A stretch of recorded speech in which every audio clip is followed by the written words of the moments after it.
Tournez dans Luc. Luc 13.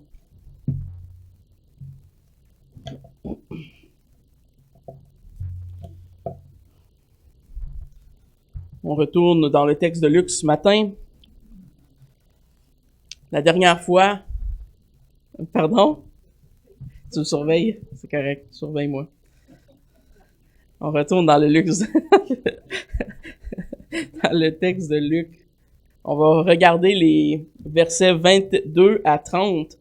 Si vous vous rappelez la dernière fois que nous étions dans Luc, on a vu comment le royaume, comment Jésus lui-même a utilisé deux illustrations, deux paraboles pour illustrer le royaume de Dieu, un peu la nature du royaume, mais surtout pour faire un contraste entre le début et la fin du royaume. Il a utilisé l'illustration du grain de sénévé, qui est un tout petit grain qui fleurit pour être un grand arbre, un grand arbre d'à peu près 12 pieds, mettons, un grand arbuste. Et le levain, qui est un élément qui fait lever, qui fait gonfler de façon imperceptible, qui fait grandir l'œuvre du royaume. Donc, Jésus a contrasté la petitesse des débuts du royaume de Dieu avec la gloire de cette fin. Et donc là, aujourd'hui, à partir du verset 22, on voit une espèce de transition. Évidemment, comme souvent, il y a un lien thématique qui est fait entre les deux. Mais on transitionne vers, non pas le sujet nécessairement de la nature du royaume, mais de ceux qui vont faire partie de ce royaume, de ceux qui seront citoyens de ce royaume céleste. Le passage de ce matin fait un avertissement sévère et lourd concernant l'appartenance à ce royaume de Dieu, à ce royaume céleste, à ce royaume qui sera, qui est dans notre espoir, qui sera glorieux et parfait à sa venue finale. Ce passage nous aide à répondre à des questions comme qui va être au ciel? Qui fera partie du royaume? Qui peut aspirer au paradis? Et comment est-ce qu'on arrive à cette place-là? Toutes des questions que Jésus répond dans un sens illustré, métaphorique, bien souvent, là, mais quand même assez clairement à partir de ces quelques versets. Donc, faisons la lecture de Luc 13, versets 22 à 30.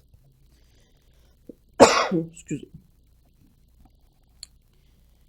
Jésus traversait les villes et les villages, enseignant et faisant route vers Jérusalem.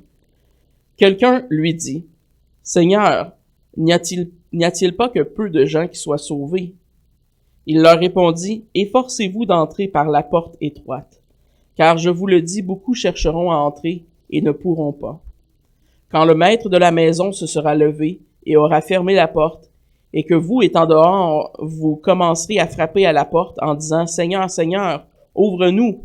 Il vous répondra, « Je ne sais d'où vous êtes. » Alors vous vous mettrez à dire, « Nous avons mangé et bu devant toi, et tu as enseigné dans nos rues. » Et il répondra, « Je vous le dis, je ne sais d'où vous êtes. Retirez-vous de moi, vous tous, ouvriers d'iniquité. » C'est là qu'il y aura des pleurs et des grincements de dents, quand vous verrez Abraham, Isaac et Jacob et tous les prophètes dans le royaume de Dieu, et que vous serez jetés dehors. Il en viendra de l'Orient et de l'Occident, du Nord et du Midi, et ils se mettront à table dans le royaume de Dieu. Et voici, il y en a des derniers qui seront les premiers, et des premiers qui seront les derniers. Prions. Merci Seigneur pour ce texte de ce matin. Merci pour ton enseignement fidèle de ta parole par l'Esprit Saint qui nous habite. Nous voulons Seigneur te demander ton assistance ce matin pour que nous puissions comprendre, étudier ce texte, mais surtout d'avoir la force de le mettre en application dans nos propres vies, d'en faire quelque chose de pratique et de tangible pour chacun de nous. Merci parce que ton royaume approche, parce qu'il est certain que nous avons une pleine espérance, Seigneur, d'y participer. Amen. Il y a une importante note qui est faite dès le début du passage dans le verset 22. Luc mentionne de façon narrative la continuité du voyage de Jésus vers Jérusalem.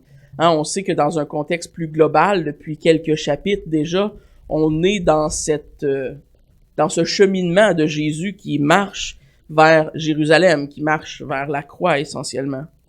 Et le lien entre le thème du pèlerinage, si on peut l'appeler ainsi, de Jésus vers Jérusalem et du jugement de la nation juive est clairement mis de l'avant par Luc dans ce texte. Évidemment, il y a une division religieuse qu'on a pu observer depuis déjà quelques chapitres entre Jésus et les Juifs. Et cette division continue à grandir et elle est encore évidente dans ces quelques textes ce matin. Et c'est pourquoi le texte qu'on vient de lire s'applique particulièrement aux Juifs du temps de Jésus. Hein, c'est une sorte de dernier appel qu'il fait à sa nation, qui est sa nation d'origine, les gens qu'il aimait. Il leur fait une dernière appel à se repentir avant qu'il soit trop tard. Évidemment, dans toute la mise en contexte, on peut sortir des éléments qui sont pratiques pour la vie courante de tous les chrétiens. On peut clairement y voir des choses qui sont applicables dans nos propres vies, de toute évidence. Mais le contexte historique dans lequel cette illustration est donnée, je crois, s'adresse clairement aux Juifs qui étaient autour de Jésus. Et c'est quand même important de comprendre pourquoi. Cet avertissement est plus directement dirigé vers la nation d'Israël. Et on en voit deux preuves contextuelles. Premièrement, le contexte général. Luc, depuis environ le chapitre 11, parle des pharisiens, ou parle aux pharisiens, et il leur dit que beaucoup d'autres nations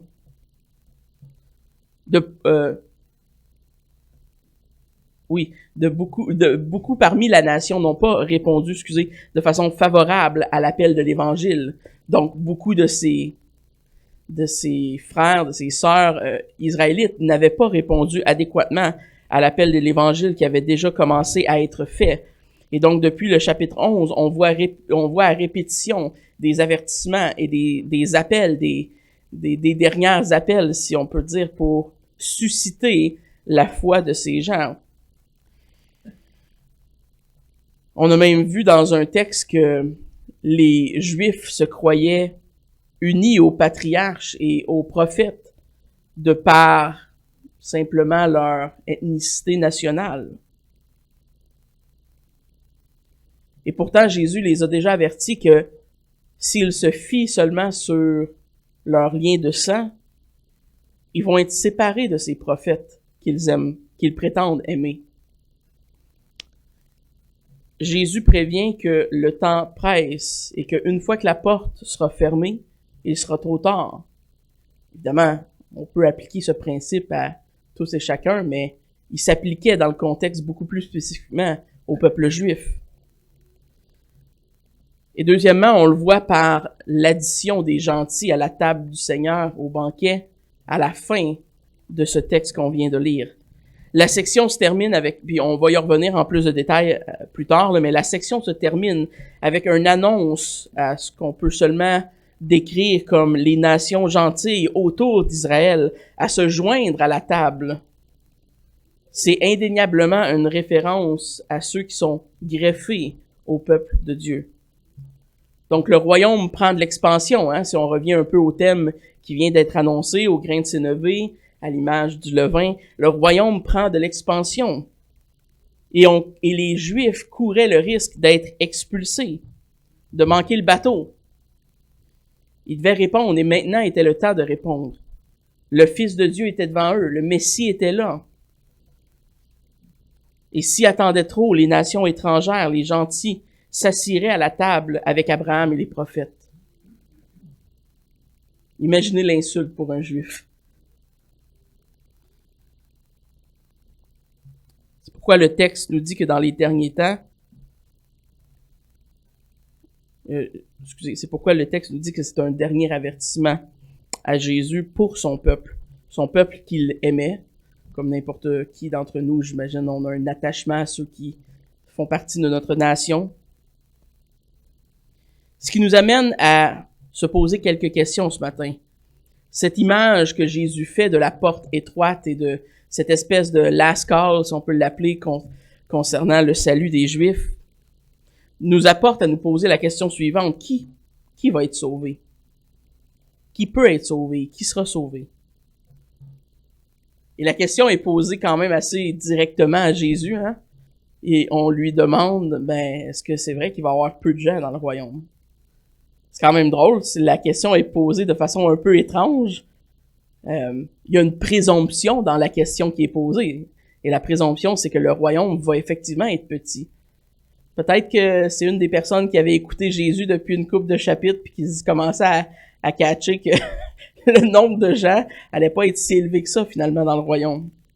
Que tous ceux autour de lui qui disaient faire partie du royaume étaient peut-être pas dans le royaume. Je sais pas.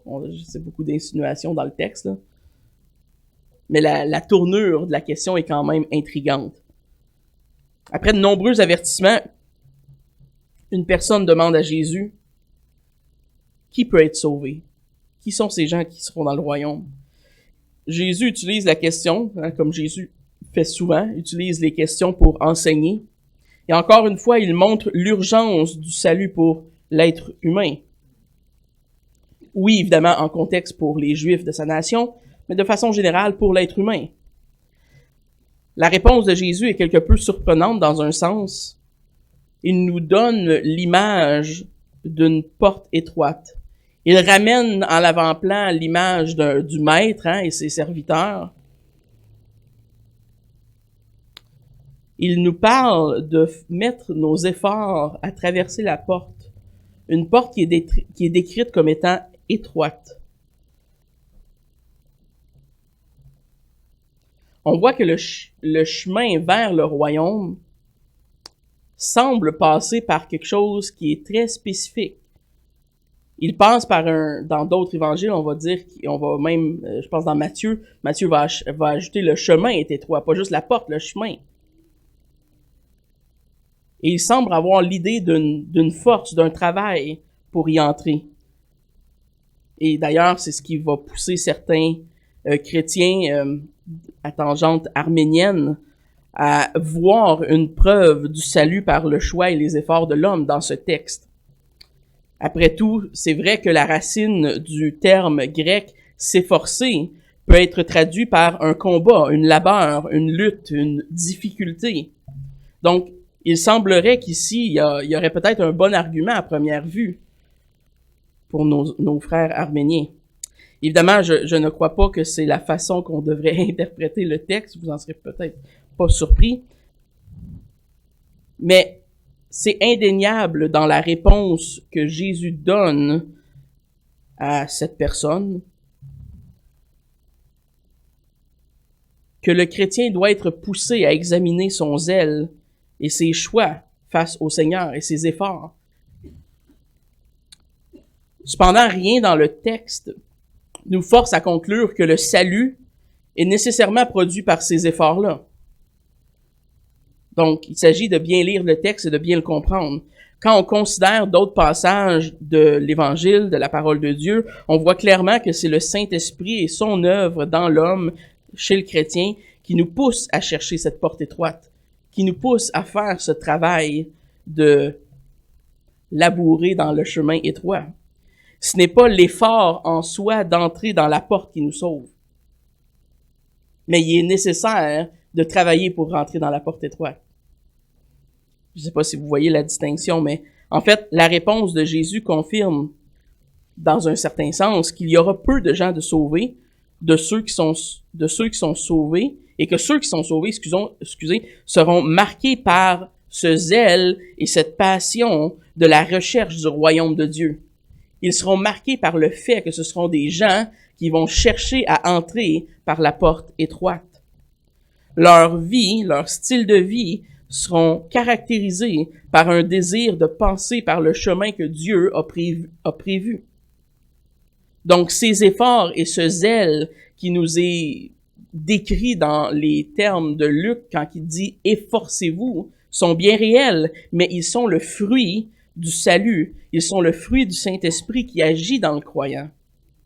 Ce n'est pas la recherche purement indépendante de l'être humain qui cherche par ses propres efforts à atteindre Dieu.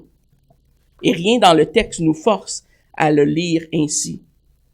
Donc, respectant la réponse de Jésus dans les versets 25 et 26, ça nous confirme cette compréhension du texte que je vous apporte ce matin. La preuve étant qu'il fait un avertissement que ce n'est pas tous ceux qui crient « Seigneur, Seigneur » qui vont être sauvés. Vous savez, de toute évidence, ce n'est pas le zèle et l'effort lui-même qui est nécessaire pour le salut. On peut dire avec assurance que les pharisiens étaient zélés et faisaient beaucoup de travail et d'efforts pour leur sanctification personnelle. Du moins, pour avoir l'air saint devant le public. Mais c'est quand même beaucoup d'efforts, vous savez, même pour un hypocrite. Donc, on ne peut pas dire que c'est les efforts et le zèle seuls qui nous font entrer dans le salut. Mais on ne peut pas non plus dire qu'on est chrétien sans avoir du zèle et des efforts pour rentrer par la porte étroite. La distinction, c'est que ces efforts-là ne nous sauvent pas. Ils sont une marque, ils sont une caractéristique du chrétien qui a le Saint-Esprit.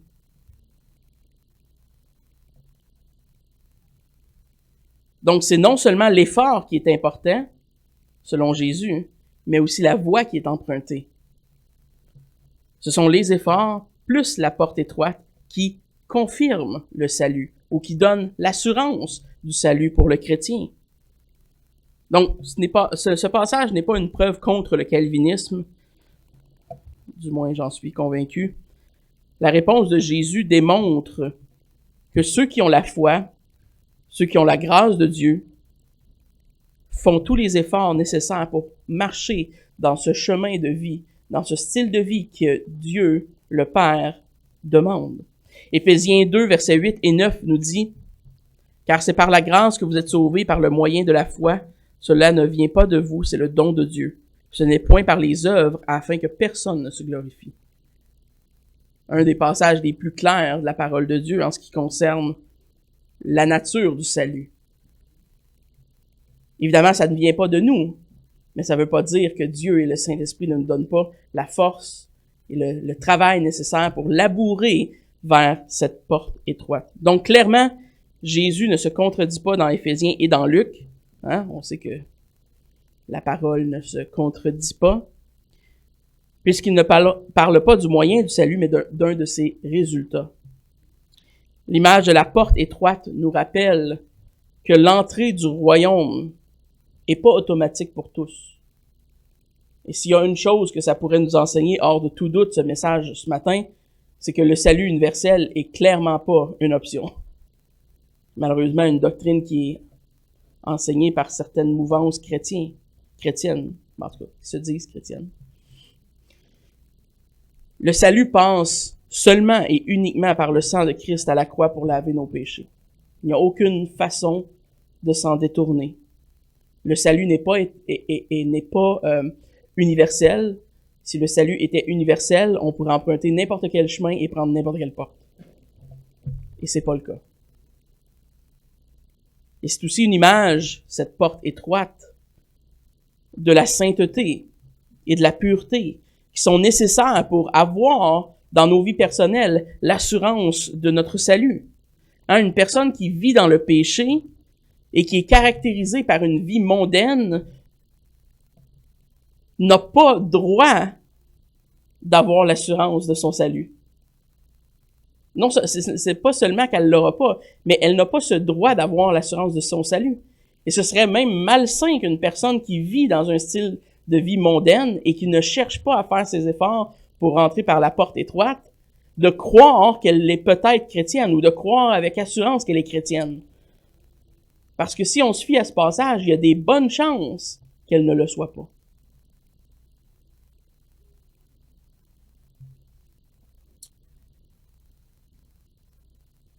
Au verset 25, il revient, Luc, en fait, c'est Jésus, là, mais il revient avec cette image qui a déjà été empruntée dans les chapitres précédents, qui parle du maître et de ses serviteurs. On a déjà vu cette imagerie employée à profusion dans les derniers chapitres. Jésus revient et reprend l'image des serviteurs et des maîtres. Jésus affirme simplement avec un avertissement assez sévère que plusieurs de ceux qui croient être dans le royaume présentement n'y sont pas. Certains de ceux-là étaient même dans la maison du maître, il y a quelques minutes.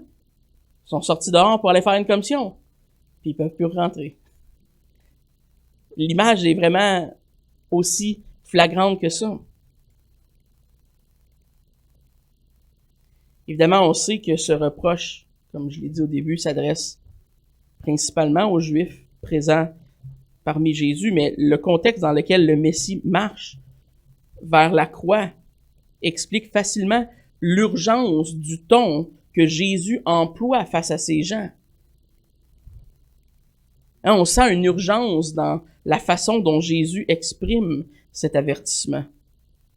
Il les presse de chercher le salut maintenant qui est encore temps, alors que la porte est encore ouverte. Parce que bientôt, cette porte sera fermée. Bientôt, ce salut ne sera plus disponible. Pour eux, c'était à la fois une réalité spirituelle, mais aussi historique dans un sens.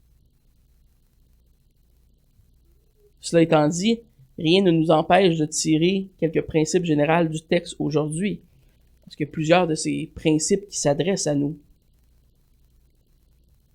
Vous savez, même si parfois peut-être que dans nos pensées, dans nos vies quotidiennes, l'aspect historique du retour de Christ, de la seconde venue, du jugement, nous semble peut-être pas tout le temps aussi évident. Bon, peut-être que dans la dernière année, pour moi en tout cas, ça m'a semblé plus évident qu'avant. Certains événements mondains nous rappellent que la fin arrivera un jour, hein? Mais dans notre quotidien, en Amérique du Nord, dans notre confort, ça peut être facile d'oublier des fois que le Seigneur va revenir et qu'il y a une certaine urgence. Évidemment, on est calviniste, on croit qu'il n'y aura aucun élu qui va être perdu. Ça n'enlève pas la responsabilité humaine et l'urgence qu'on voit dans le ton de Jésus. Plusieurs textes du Nouveau Testament nous rappellent de ne pas remettre à demain le salut. Ceux qui disent « Aujourd'hui, je vais vivre comme je veux, puis demain, je me repentirai », là, j'ai le temps. Ils vont peut-être jamais avoir la chance de se repentir. Il y a jamais, c'est quoi le dicton? Il n'y a jamais de jour meilleur qu'aujourd'hui. Dans ce sens, il n'y a jamais de meilleur moment pour abandonner le chemin large de la perdition que maintenant. C'est un point fondamental de l'Évangile et de ce que Jésus enseigne présentement. Le point fondamental de l'avertissement que Jésus fait est celui-ci. Il viendra un temps où la porte sera fermée. Et à ce temps, il sera trop tard. Bien que Jésus s'adresse aux Juifs, présents parmi eux, quand il s'adresse à la foule,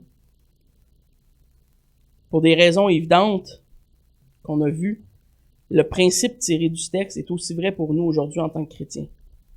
Il est aussi vrai pour le second retour de Christ au jugement, hein, qui est le vrai retour final, qui est la vraie fermeture de porte, si on peut dire. Même si nous sommes après la croix, hein, la foi véritable et le salut sont manifestés par une vie intègre, par des chrétiens qui démontrent qu'ils sont caractérisés par une recherche de ce que Dieu aime. Qu'est-ce que devrait être un chrétien sauf un homme et une femme qui aiment ce que Dieu aime, qui cherchent ce que Dieu cherche?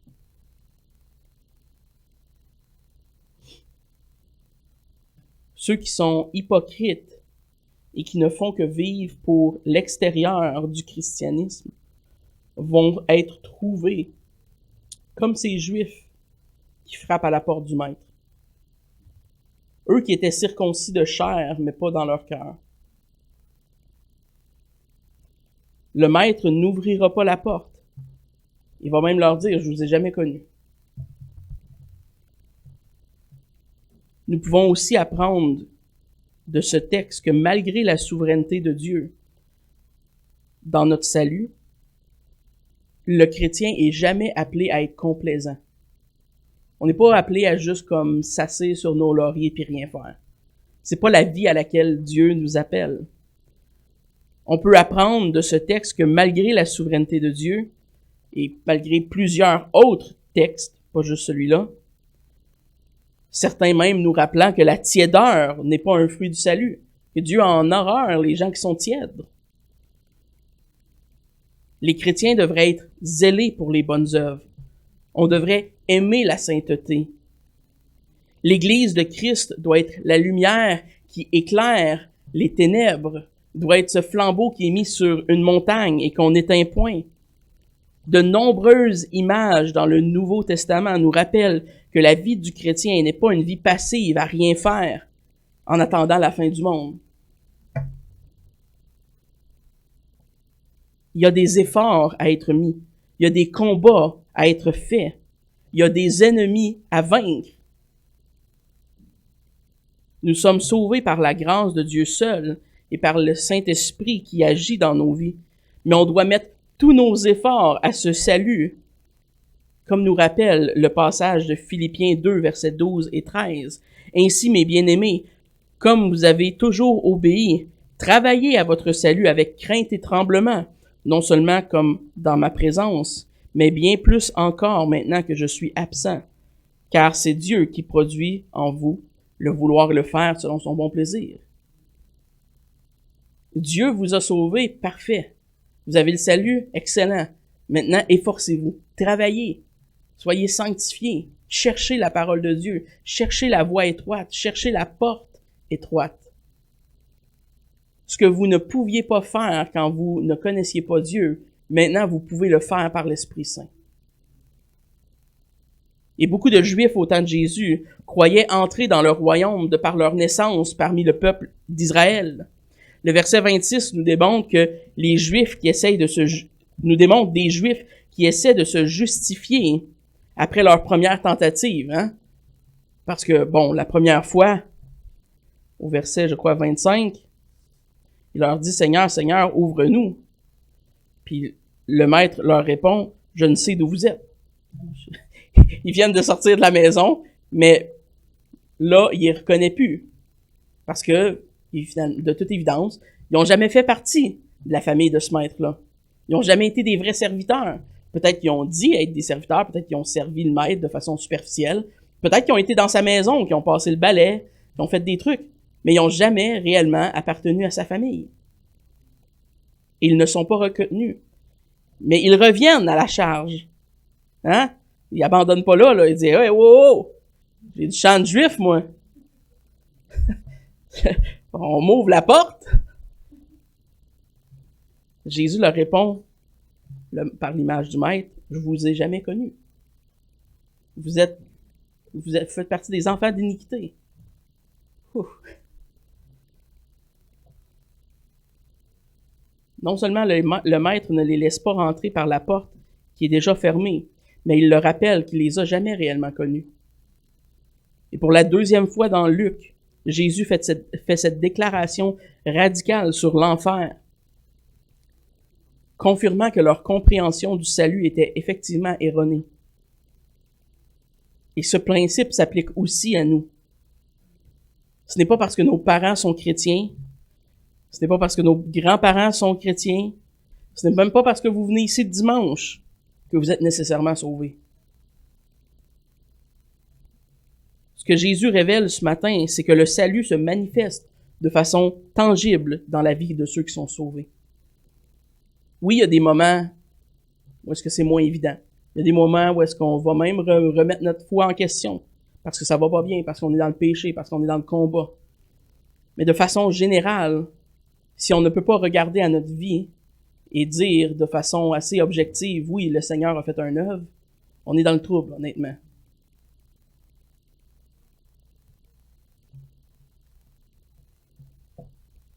Le salut se manifeste de façon tangible dans la vie de ceux qui sont des enfants de Dieu.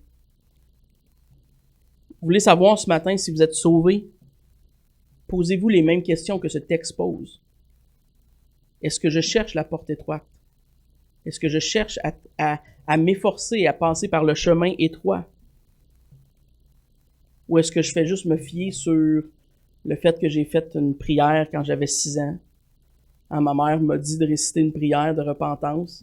J'ai dit que j'avais accepté Jésus dans mon cœur, donc je dois être chrétien. Désolé, c'est pas aussi simple que ça.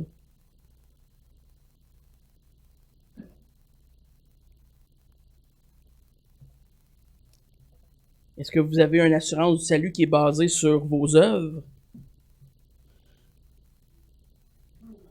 Ou sur votre connaissance de la Bible? Parce que vous connaissez des histoires de la Bible qui vous ont été enseignées depuis votre jeunesse? Vous savez, si c'est le cas, vous ne devriez pas avoir l'assurance de votre salut. Ce serait très malsain, en fait. Posez-vous les mêmes questions que ce texte pose. Est-ce que vous vivez à contre-courant de votre culture? Est-ce que vous aimez Dieu au point de sacrifier le monde et ses attraits? Est-ce que vous aimez Dieu au point de vivre comme Dieu vous demande, malgré que ce style de vie est contraire à tout ce qu'on voit dans notre société aujourd'hui? Si vous reconnaissez Christ comme votre sauveur, et si vous avouez être pécheur, et que vous cherchez à vivre selon les préceptes de Dieu, vous pouvez avoir cette assurance que vous êtes du royaume. Et c'est une partie du message qui est enseigné ce matin par Jésus. Ne faisons pas la même erreur que les Juifs en croyant que le salut nous est dû et en faisant une espèce de recherche superficielle de la religiosité. Il n'y a rien de superficiel à la foi que Dieu donne. Elle est véritable, elle est tangible, elle est puissante, elle est vivante. Elle agit, elle fait quelque chose. Cette foi nous mène à des combats, mais aussi à des victoires. Et ce passage peut être l'occasion de remettre les pendules à l'heure, de s'examiner soi-même face aux exigences de la parole de Dieu. Mais ce passage peut aussi être un heureux rappel de notre foi et de notre salut. C'est un couteau à double tranchant. D'un côté, il y a le jugement, mais d'un côté, il y a la joie de la repentance et du pardon qu'il nous a accordé. Il nous rappelle que ceux qui sont entrés par la porte étroite, ou ceux qui tentent, du moins, malgré notre péché, malgré nos faiblesses, malgré que parfois on pêche et qu'on tombe, que de façon générale, notre vie est caractérisée par une recherche, un effort d'avoir une vie qui reflète une recherche de la porte étroite. Bien, ces gens-là peuvent avoir l'assurance de leur salut. Et ça, c'est une bonne nouvelle. C'est le côté positif de l'avertissement que Jésus fait ce matin. Donc, je dirais que le message de ce matin de la convoi de Jésus est à la fois, oui, un avertissement contre les hypocrites, contre ceux qui seraient tentés de vivre une vie de christianisme superficiel, mais aussi un grand réconfort pour ceux qui sont déjà chrétiens et qui peuvent avoir l'assurance, dès maintenant, qu'ils font partie du royaume de Dieu et qu'ils ont traversé cette porte et que le Maître les reconnaît. Pour terminer ce matin, on voit 3 principes à la fin du texte qui nous sont illustrés par cette image du banquet céleste ou de la table du Seigneur, qui est une bonne addon pour ce qu'on va faire tout de suite après. Mais l'image de la porte étroite que Jésus emploie pour illustrer ceux qui rentrent dans le royaume et qui suivent la voie de Christ est l'image d'un grand festin ou d'une table auquel les gens sont invités. On sait que les grands festins étaient une image qui date de l'Ancien Testament, qui sont régulièrement employés. Ceux qui entrent dans le royaume et qui sont assis à la table de Dieu prennent part à ce banquet céleste. Ils font partie de la famille. Et il y a 3 principes qui ressortent de cette dernière illustration, dont le premier est que certains seront malheureusement jetés hors du royaume. Et ça, on le voit au verset 28, tout de suite quand il y a la reprise du maître qui dit ne jamais connaître ses serviteurs. Il leur dit, au verset 28, « C'est là qu'il y aura des pleurs et des grincements de dents. Quand vous verrez Abraham, Isaac et Jacob et tous les prophètes dans le royaume de Dieu, et que vous serez jetés au dehors. »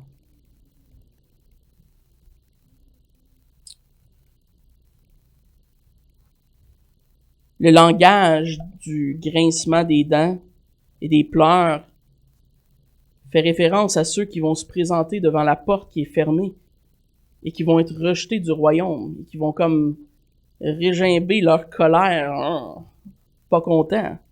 Ils grincent des dents avec passion comme des gens qui rechignent la colère, comme s'ils avaient le droit de rentrer dans le royaume, qu'ils avaient le droit d'être là, que c'était leur acquis. Donc l'avertissement est donc à la fois pour les pécheurs ignorants, parce que bon, l'ignorance ne nous sauve pas pour autant, mais aussi pour les hypocrites et les gens qui croient faire partie du royaume en ayant une vie qui n'est pas conforme à ce que le maître demande. Et vous savez, le problème des Juifs était probablement pas le même problème que nous avons aujourd'hui dans notre société. Évidemment, les mœurs changent, les valeurs changent. Le problème aujourd'hui, si on était pour faire une application un peu plus moderne, c'est que les gens ne voient pas l'urgence de la situation. Puisqu'ils ne voient pas avec leurs yeux, ils ne croient pas qu'il y a un danger. Ils pensent être dans un confort relatif, puis souvent ils ne croient même pas en aucune forme de Dieu. Ils sont comme des aveugles, ou même des gens voyants qui ont les yeux couverts, qu'on pourrait dire, qui marchent vers un précipice. Et si des gens qui voient alentour d'eux leur crient pas après pour leur dire « Hey, arrête de marcher vers là, tu vas tomber dans le précipice », ben s'ils font à leur tête puis ils écoutent pas, ils vont marcher dans le précipice. Mais quand tu as les yeux bandés, puis que ça fait que tu es habitué ou que t'es aveugle, peut-être que tu es tellement habitué que finalement tu continues sur ton chemin puis tu dis « Non, il n'y a pas de problème. Il n'y a pas de précipice. » Mais tu vois pas en avant de toi. J.C. Ryle l'exprime ainsi, et je le cite. Il y a quelque chose de particulièrement frappant dans le langage de notre Seigneur dans cette prophétie. Cela nous révèle le terrible fait que les hommes pourront voir ce qui est juste quand il sera trop tard pour qu'ils soient sauvés. Il y a un temps à venir où beaucoup se repentiront trop tard et croiront trop tard, s'affligeront du péché trop tard et commenceront à prier trop tard, s'inquiéteront trop tard du salut et désireront le ciel trop tard. Des myriades se réveilleront dans un autre monde où ils seront convaincus de vérités auxquelles ils refusaient de croire sur terre. La terre est le seul endroit de la création où Dieu tolère l'infidélité. L'enfer lui-même n'est rien d'autre que la vérité connue trop tard. L'enfer est rien d'autre que la vérité connue trop tard. Je ne sais pas si vous réalisez le poids de ces affirmations, mais il y a une terrible réalisation dans ces paroles de Jésus que l'enfer sera un endroit où les gens vont voir les prophètes, vont quasiment goûter, mais vont être exclus et mis à part.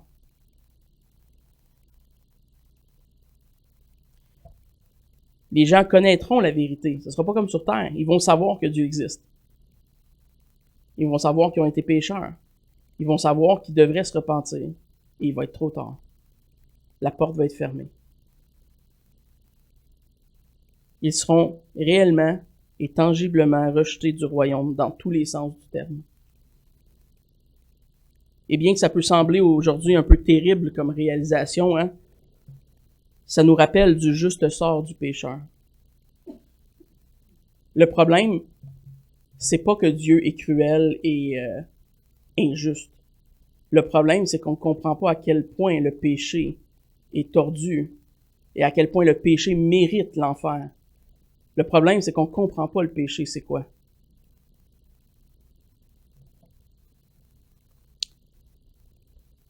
Ce point que Jésus fait nous rappelle l'exclusivité du salut. Ça nous rappelle que la foi véritable n'est trouvée que... Excusez. Je me suis mêlé. Cela nous rappelle que la foi véritable n'est trouvée qu'en ceux qui croient en l'office de Dieu et de Christ et qui ont une vie qui démontre que Christ est leur roi et que Christ est leur avocat, si on peut reprendre les termes même du Nouveau Testament. Il n'y a aucune foi en dehors du salut que Christ offre. Il n'y a aucune foi, il n'y a aucun salut pour les hypocrites. Il n'y en a pas plus pour les menteurs, les idolâtres, etc. Deuxième point, deuxième illustration, elle nous est donnée au verset 29. Il en viendra de l'Orient et de l'Occident, du Nord et du Midi. Ils se mettront à table dans le royaume de Dieu. Plusieurs nations seront à table. Dans le verset 29, c'est une référence évidente, je crois, aux gentils, à ceux qui sont greffés à l'olivier, au peuple de Dieu. On y voit la mention des nations de l'Orient, de l'Occident, du Midi, etc., qui viennent et tous s'assemblent à cette même table, qui était supposée d'être la table des Juifs, du peuple d'Israël. Évidemment, on sait que c'est pas n'importe quelle table, c'est une référence au banquet. La table du royaume de Dieu est réservée à ceux qui sont les enfants de Dieu. Dieu invite juste sa famille à la table. À ce moment-là, on pourrait dire que de façon terrestre, humainement, Jésus s'est assis avec les prostituées, a parlé, a brisé le pain. C'est ici-bas que c'est le temps de communier avec les gens qui sont communier dans un sens pas personnel, mais de façon à évangéliser ou témoigner, pourrait être un meilleur mot que communier, là, mais témoigner à des gens, à partager le pain. C'est ici-bas là, que c'est le temps de faire ça, parce que rendu l'autre bord, ça va être exclusif. Le repas, la table est partagée que par les chrétiens, que par ceux qui sont les enfants de Dieu, les élus. Non seulement ceux qui croyaient faire partie de ceux qui seraient à table, de facto à cause de leur ethnicité, sont rejetés comme des pécheurs, mais en plus, des inconnus sont invités à cette table. Évidemment, pour Dieu, on n'est pas des inconnus, on est sauvés, on est élus avant la fondation du monde.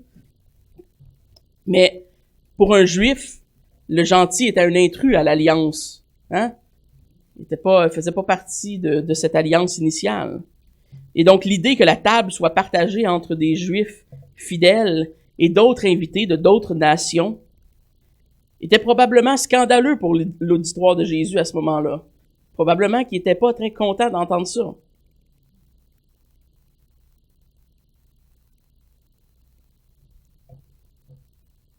Autant que il est vrai que le salut est exclusivement trouvé en Jésus-Christ, Dieu démontre que son inclusivité salutaire, ici, inclut toutes les nations, inclut les vrais Juifs qui étaient circoncis selon le cœur de Dieu, et les gentils qui sont venus après être greffés à la table et qui ont cru.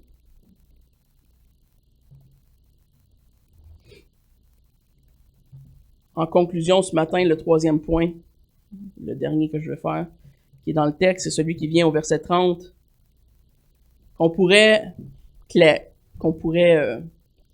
décrire, titrer comme le grand bouleversement ou la grande inversion. Le dernier verset de cette section conclut avec cet énoncé qui est quand même bien connu. Les premiers seront les derniers seront les premiers. Ou certains des premiers seront les derniers. C'est pas absolu là, comme principe. Mais le principe est le suivant, quand on le met dans le contexte de ce qu'on a vu ce matin.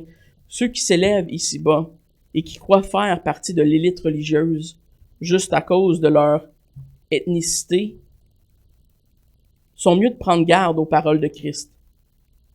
Parce que eux qui croyaient sur terre être les premiers vont finir par être les derniers. Ceux qui s'élèvent ici-bas vont finir par être rabaissés, humiliés. Le royaume de Dieu appartient à ceux qui, ici-bas, ne sont pas nécessairement valorisés. Et c'est un principe qu'on peut appliquer quand même à grande échelle, assez large. Ceux qui sont rejetés par le monde et qui adoptent les valeurs de Christ, de Dieu, seront méprisés, parce que le maître a été méprisé à cause de cela. Et le disciple n'est pas différent du maître. Ceux qui aujourd'hui ne cherchent pas nécessairement à se glorifier, ni à s'enrichir, ou à être vus comme des gens importants et influents, mais ceux qui se concentrent à plaire à Dieu dans la simplicité du quotidien, par les moyens de grâce donnés par la parole, ce sont eux qui sont aujourd'hui les derniers dans ce monde, mais qui seront les premiers dans le royaume de Dieu. Jésus nous rappelle que ce n'est pas notre statut ici-bas qui compte. Peu importe ce que les hommes peuvent penser de nous ici sur terre, ça changera absolument rien pour Dieu. Ceux qui jadis avaient tenu pour acquis faire partie du peuple de Dieu sont rejetés. Et ceux qui étaient en dehors de l'alliance y sont ajoutés. Dieu opère de façon mystérieuse, on pourrait même dire incompréhensible à bien des égards. Mais nous savons pour certains que Dieu aime ses enfants, peu importe leur nation, leur ethnicité, leur couleur de peau, leur histoire familiale. Soyez fortifiés ce matin et cherchez la porte étroite. Travaillez à votre sanctification. Faites comme Éphésiens, travaillez à votre salut. Comme ça, vous pourrez avoir l'assurance que vous êtes vraiment un croyant. Voyant dans vos propres vies des œuvres tangibles de votre salut et de votre foi. Pareil comme Jacques nous a encouragés dans les chapitres qu'on a étudiés récemment. Ceux qui, ici-bas, sont rejetés par le monde, qui sont considérés comme, pour ne pas dire des mots méchants, qui sont considérés quasiment comme des imbéciles, comme des gens illuminés, un peu radicaux, flyés, des bizarres. Ceux qui sont les derniers ici-bas, ceux qui s'attachent à Christ, seront les premiers dans le royaume de Dieu. Attachez-vous à cette promesse-là. Prions. Merci Seigneur pour cet enseignement, merci pour ce rappel que bien que tu nous as sauvés, que tu nous as donné la foi, Seigneur, à ceux qui sont tes enfants, nous avons quand même une œuvre ici-bas, une responsabilité. Tu nous appelles, Seigneur, à avoir des vies actives pour toi, à obéir, à chercher ta face, dans toute situation dans laquelle tu nous places, Seigneur, que ce soit au travail, à l'école ou dans la retraite, n'importe où, Seigneur. Fais de nous des lumières dans ce monde, fais de nous des serviteurs fidèles.